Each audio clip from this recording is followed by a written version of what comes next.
Казвам се Галя, на 28, счетоводител. На бюро работя. Нямам движение. За курса разбрах супер случайно в интернет. Прочетох сайт, информацията, която беше в сайта и реших да пробвам. В смисъл, не съм пробвала кой знае колко неща, но това, което съм пробвала, съвсем не беше това, което ми харесваше, нали. Отидох на безплатно там, какво се казваше, интервю, замерване, да. И така почнах. А какво се промени от самия курс? Какво промени в начина си на живот? Ами всъщност разбрах толкова много неща, които никъде не съм ги разбирала другаде.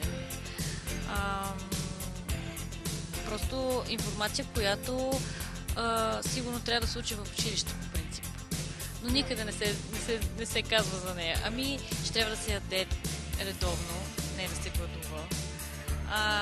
Че трябва да се яде...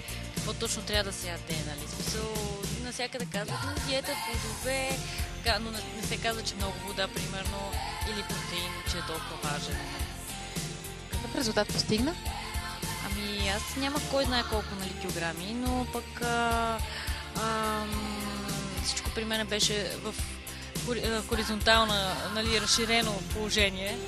Да, много сантиметри свалих между другото, продължавам все още. Килограмите бях 54, сега съм 47,5.